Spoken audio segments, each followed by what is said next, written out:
Question.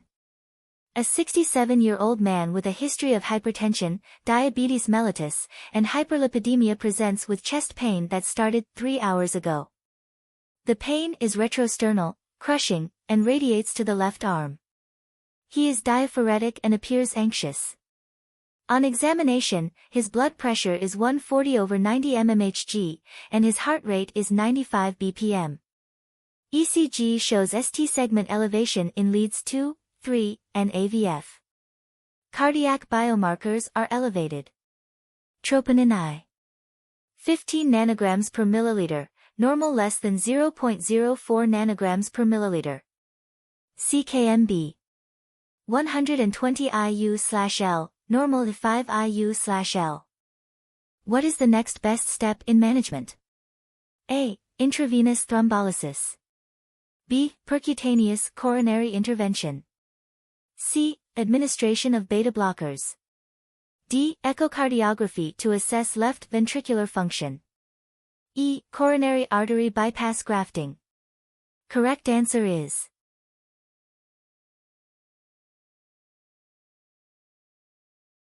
B. Percutaneous coronary intervention, PCI. This patient has acute ST elevation myocardial infarction, STEMI, as evidenced by chest pain, ST segment elevation in inferior leads, 2, 3, AVF, and elevated cardiac biomarkers. The next best step is emergent reperfusion therapy, and PCI is the preferred method when available. Why PCI is the best option? PCI is the gold standard for reperfusion in STEMI when it can be performed within 90 minutes of first medical contact. It involves mechanically opening the blocked coronary artery, providing superior outcomes compared to thrombolysis. Why not the other options?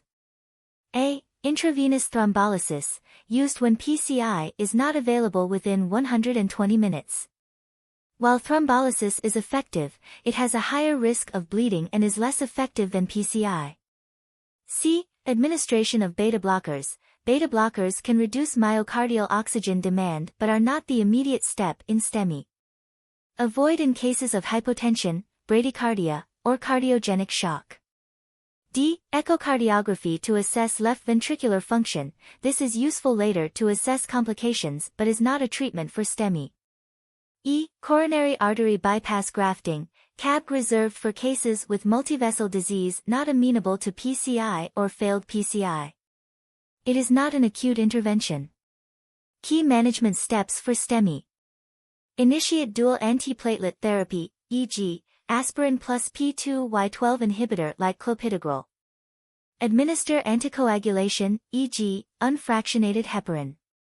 Provide oxygen if hypoxic, nitrates for pain relief, and morphine if needed. Activate the catheterization lab for PCI. Takeaway: time is muscle. Rapid identification and initiation of PCI in STEMI significantly reduce mortality and improve outcomes.